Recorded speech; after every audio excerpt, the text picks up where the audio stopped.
Ay, naka-ano naman siya, nakamute ka pala.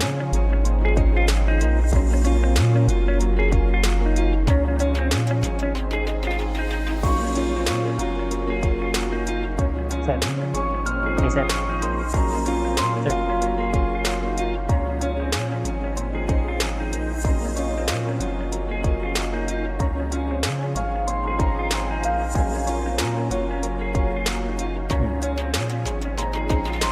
Yun na lang yung pangabaan mo naman.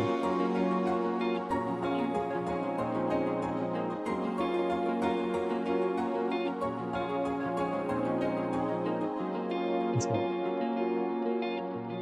Yes po.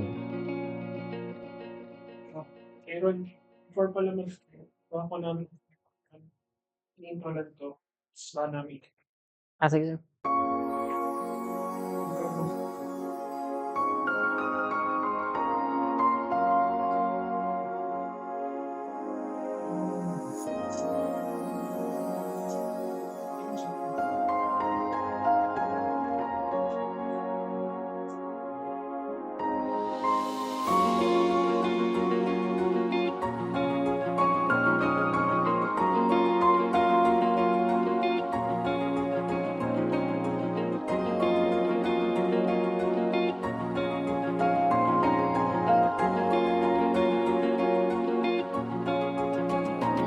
Welcome everyone, good afternoon, and thank you for joining us today. We're excited to have you here for our Tech Talk on increasing technology efficiency. Our Tech Talk is starting in just 5 minutes. While you wait, please take a moment to fill out our online form in the chat box. Thank you.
Okay sir.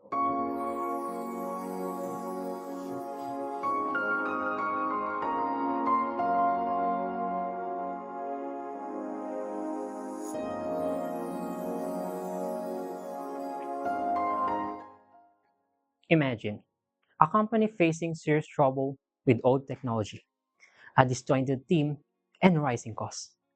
These issues aren't just numbers, they block progress and potential. I'm here to explain how overcoming these challenges can lead to remarkable transformation.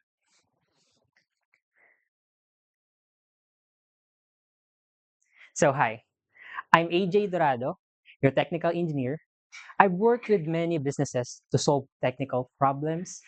Today, we will discuss common issues and strategies to improve your organization's technical ability. So, this is another episode of Sales of Tech Talk, where innovation meets inspiration. So, we will talk about business challenges. So, for increasing tech efficiency, but first, what is technical efficiency? Technical efficiency is a business about maximizing output while minimizing input. In simple terms, it's about being more productive while wasting time and resources. But why does this matter? Because in a world of rapid change, Siyempre, sobrang bilis ng pagbabago ng teknolohiya natin dito sa Pilipinas and also around the world. Efficiency isn't just a goal, it's a necessity. That's why a lot of company is investing in their technology system for them to be more efficient. So before all that, so we have a common challenges. To improve our system efficiency, we first need to understand challenges it faces and why these issues are limiting its performance. Identifying these problems will help us to address them effectively and enhance the system's overall efficiency. So first, the first one challenge is the legacy system. Siyempre, lahat tayo alam natin kung ano yung legacy system. So legacy system is an old or outdated computer system, technology, or application that's still in use. Siyempre, because of the critical and function, mga crucial function nito, so kaya it's not easy to replace. Despite of their age, the system may continue to be relied upon for daily operation in organizations. So some people think that as long as something is working well, fulfilling its purpose, there's no need to replace it or alter it. Siyempre naniniwala yung iba sa atin dyan na kapag nagagamit pa natin yung isang bagay, is hindi natin pwedeng palitan or ayaw pa natin palitan. But how long it will keep working? Does it have to encounter problems before it get replaced? Will issue needs to impact operations before an upgrade is considered? So here's the number 2 problems or common challenges. Integration issues. Siyempre, kaakibat ng legacy system natin is the integration issues. So integration issues can significantly impact system efficiency by causing delays, errors, or disruption in how different components work together. When system or processes aren't properly integrated, they may fail to share data seamlessly or operate in harmony, leading to inefficiency and increased operational costs. Siyempre, nandiyan yung mga maintenance cost natin. Dahil nga sa hindi natin na-integrate ang isang bagay sa isang bagay. So addressing these integration problems crucial for optimizing overall performance, ensuring that all parts of the system function effectively and cohesively. These are some challenges you might face for integration issue. Compatibility. Siyempre lahat sa atin, alam natin na hindi porket na magkaparehas sa isang bagay is compatible na sila. So we need to know their version, firmware version, to know the compatibility of the two devices. Also the data consistency. Siyempre kung streamlit data ba yung data transfer nila is okay or consistent. Also complexity. Kung scalable ba siya. And lastly, yung security natin. Because some integration might have a security vulnerability na pwedeng mag-open kapag nag-integrate ka ng isang system sa isa pang system. So another challenges is cost management. Cost management associated with investing in efficiency improvements, such as high initial costs. So mga upfront costs natin, also uncertain returns and risk of disruption. Siyempre, isipin ng management natin yan. So, pagka gumastos ba tayo sa isang bagay or sa isang system, kailan natin mababawi ang ROI? So, can lead companies to delay or avoid this investment. Balancing these concerns with the potential long-term benefits is crucial for making informed decisions about efficiency initiatives. So, next one is the data security. Siyempre, lahat sa atin is alam natin na kapag efficiency, so kailangan data and secured. Because increasing efficiency can introduce new data security challenges, from managing complex systems, data integration to ensuring compliance and protecting against increased vulnerabilities. But addressing the concern requires careful planning and robust security practices to safeguard sensitive information while pursuing your efficient gains. This is also connected to legacy system and integration system issue. So kung Kung may problema tayo sa integration issue and also legacy, kung hindi natin napapatch yung mga security patches natin, so may problema tayo kaagad sa data security. Also, I want you to remember this. Human are the soft spot in cybersecurity. While technology advances, our susceptibility to deception remains the easiest gateway to cyber attack. So lastly, performance metrics. So managing performance metrics for legacy system involves overcoming challenges related to outdated technology, inconsistent data, and limited measurement capabilities. Sa isang client namin, so nagka-problema kami sa monitoring system. Why? Because their legacy system is a Windows XP. Or something like na mas mababa pa, embedded. So anong nangyari is, yung pinaka-agent ng monitoring is hindi na siya kaya. So we need to gain or additional effort. So we use WMI. But WMI, you can monitor agentless. But you have vulnerabilities. Kasi nga sa old tradition natin, sa old legacy na siya, so it has a security vulnerabilities. At hindi na nakaka-patch sa atin or hindi na patches yung pinaka Windows XP natin or Windows XP ng client. So that's why there has a security vulnerability. And also, some monitoring system have specific device requirements and older servers or systems might not be compatible. Using outdated or incompatible system could introduce security vulnerabilities and weaken your system defenses. So these challenges hinders our effort to make our system efficient. They can affect processes, production, scalability, and also our security, and may result in significant higher costs due to downtime and production stoppage. But we have strategies. Now let's discuss strategies for overcoming these challenges. So here are the strategies that can help enhance efficiency and improve your system performance. So number one, syempre, from legacy system, we need to modernize. So modernizing legacy system is vital for boosting efficiency because outdated technology can slow down operation, hinder integration with newer tools, and increase maintenance costs. By upgrading to modern system, organization can streamline process, enhance performance, and ensure smoother and faster operation. This is not only reducing costs, but also improve productivity and enables better scalability. Ultimately, supporting the overall growth and agility of the business. So let's talk about PAL or Philippine Airline. So in 2014, Philippine Airline had trouble configuring out identity as it tried to modernize while still holding to its traditional image as the country main airline. So isipin nyo, being a country's main airline, then you left behind by the other competitor. It faced problem with old technology and dated brand, making it hard to update its service and compete effective in changing market.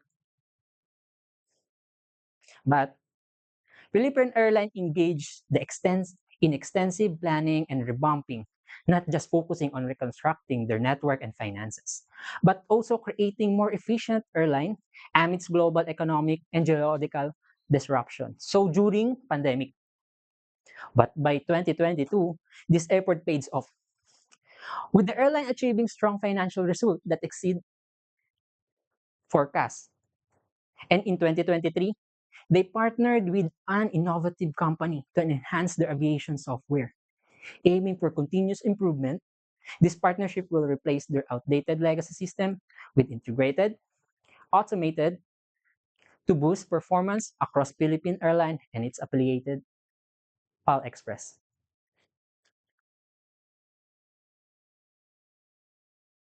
So next one is to solve integration. Siyempre, nag-modernize nga tayo ng system natin. So we modernize legacy system.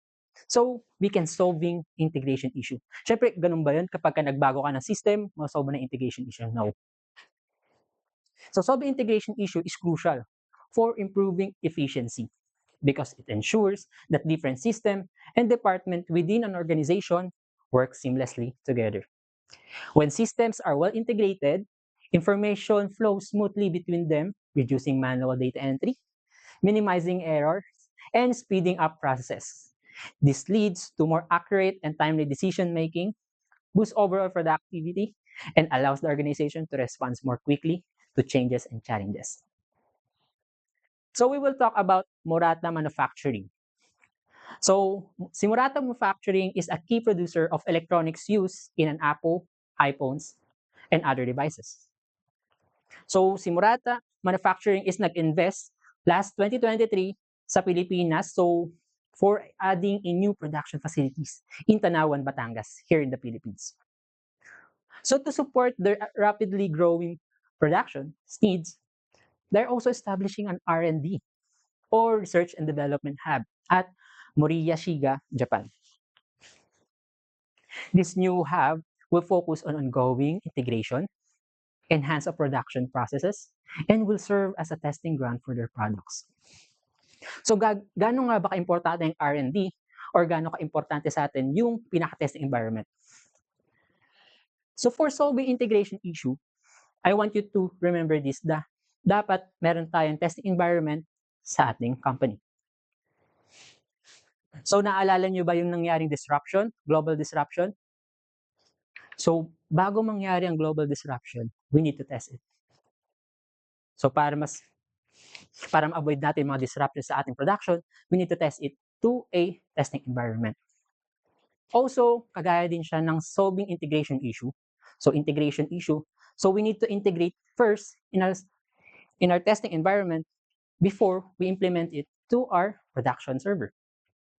That's why it's important to have a testing environment or the R&D or research and development hub. So for managing costs, syempre, nandiyan tayo sa nagpalit tayo ng legacy system. Also, having a integration issues para mas maan natin or solve natin integration issue. So having a testing environment. So managing costs. So lahat yun is my cost. So for managing costs effectively is crucial for enhancing efficiency because it helps organization to allocate resources more wisely and avoid unnecessary expenditure. By keeping close watch on costs, companies can streamline operations, reduce waste, and ensure that peso spends contribute to the core objective. So this careful management not only boosts overall productivity, but improves profitability and finance stability, enabling the organization to reinvest in growth and innovation while staying competitive in the market. So let's talk about Coca-Cola ICSec. So Coca-Cola ICSec enhances operational performance by using AWS IoT Sitewise to integrate their system and adopt cloud technology. This integration has not only improved their overall performance, but also optimized assets, enhanced employee experience, and driving innovation. As the result, they have achieved greater sustainability, efficiency, and quality on their operation. So we need to think about, so for managing costs, we need to think about the benefits for the long run. So Coca-Cola, they reduce energy costs by 20%. Also, water costs by 9% and save 34 days of process time each year. Additionally, they enhance the environmental sustainability of their CIP or the clean in place process, improving both time and cost performance. So it is important to have a cost management, for have to know or to plan our costs and also to have a betterment or to improve our system. So the next one is ensure data security. So, syempre, sa data security natin, kailangan natin improve for the efficiency. Dahil nandiyan yung pag-slow ng mga servers natin. Pag-slow ng mga machines natin. So crucial for efficiency because it protects sensitive information by breaches and unauthorized access, which can lead you to costly disruption and efficiencies. By implementing robust security measures, organize safeguard their data integrity, maintain trust with the customer, and avoid potential downtime caused by the security incident. This proactive approach not only prevents operational disruption, but also ensures that resources are used effectively, supporting smooth, uninterrupted business operation and enhancing overall efficiency. Telepathy Network LLC is a voice and data service provider. In the past years of their client experiencing cyber attacks in their various systems of of the attack could possibly go close down the system because of that. So, malaking pera ang nawawala. So, to protect their client on those cyber attacks, they added some protection as a bundle to their service as the MSP of their SMB client for the data protection. They are using Webroot Endpoint Protection. This is a machine learning and cloud-based solution protection that can protect your system from various attacks like malicious file, scripts, exploits, and URL. So as I mentioned earlier, human are the soft spot in cybersecurity. Siyempre, nandiyan yung email. Pag nagbasa ng email yung isang tao, hindi niya binabasa kaagad ng kung tama ba yung mga pinapasukan niyang website or the email. So, click. So, pwede na magka-vulnerability or magka-malicious malware sa ating devices. That's why. So, this endpoint protection adds an extra layer for the security to our system and helps prevent system slowdown. Siyempre, dahil sa mga malware, so pwede mag-slow down yung system natin at maapektuhan yung production natin and also our business. So, in addition to EDR or endpoint protection, so you might also consider tools like SIEM, XDR, SOAR for more precise security monitoring. So lastly, so for measure performance. So measure performance is crucial for assessing technology efficiency because it provides insight into how effective a system is operating and when improvements are needed. Siyempre, dyan natin natatrack yung mga utilization natin, response time, resource utilization, error rates, also yung mga temperatures ng mga device natin. Organization can identify inefficiency, optimize process, and ensure that their technologies investment are delivering the expected benefits. So regular performance measurement helps maintain optimal system performance, enhance user satisfaction, and prevent costly disruption, ultimately supporting overall business objective and growth. So here, Sunrise Telecommunication in Switzerland, the largest telecom provider in Switzerland. So faces challenges with overlapping systems and applications, which led to redundant services and blurred view of their overall IT health. So imagine, no, monitoring a 1,000 or hundreds or thousands of devices, isa-isa.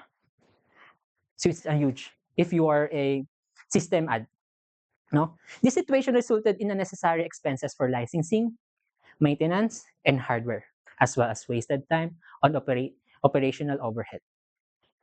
But by consolidating their system into a single Nagios platform and single monitoring platform, they streamlined their IT management, achieved cost saving, and enhanced operational efficiency. Continuous monitoring of our system helps us become more efficient by enabling us to generate reports, analyze systems data, and identify areas needed to improve or upgrade. So imagining hundreds of thousands of devices from a single platform while keeping track on your system services. Such software is incredibly valuable for enhancing system efficiency. So all of that strategies, so we can conclude that addressing technical efficiencies isn't just about solving issues. It's all about finding ways to grow and innovate. So now, look at your business. See where you can improve and use these strategies to reach your full potential. So before I end this session, I just want you to remember this quote by the famous physicist Albert Einstein. The measure of intelligence is the ability to change. This wisdom underscores the importance of adaptability to business. By embracing changes, we unlock new opportunities for growth and efficiency. If we stay open to new ideas, we can achieve great success. So let's not just follow change. Let's lead it and watch our business succeed. So by the way, thank you for your time, everyone. I hope you found some useful ideas for improving your company's tech efficiency. If you have any further questions or need guidance, feel free to reach out. Let's embark on the journey to technical efficiency together. I also would like to invite you once again to join us on September 18. Our solution architect will discussing about mitigating endpoint data loss. So also special thanks to our partner, so Nagas Enterprise, our enterprise IT monitoring solution, Webroot, business endpoint solution, and AWS, our cloud service provider.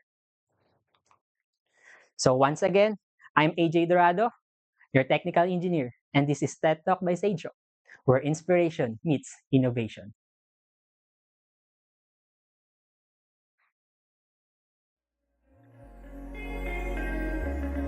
Thank you for joining us today in our Tech Talk series. We encourage you to continue exploring ways to increase efficiency within your organization. We're excited to announce our next Tech Talk series event on September 18. This time, we'll be delving into the topic of mitigation daily endpoint data loss. This guide will show you how to protect your valuable data from endpoint data loss. Don't hesitate to reach out to our sales team at SageSoft for further assistance or to discuss your specific needs. You can also visit our Facebook page or website to know more about SageSoft solutions. And subscribe to our YouTube channel, SageSoft Solution, to rewatch our other Tech Talk series. We hope you enjoyed Tech Talk today. Please let us know your thoughts by clicking the link or scanning the QR code. Your feedback helps us make future events even better. We're looking forward to see you again. Thank you.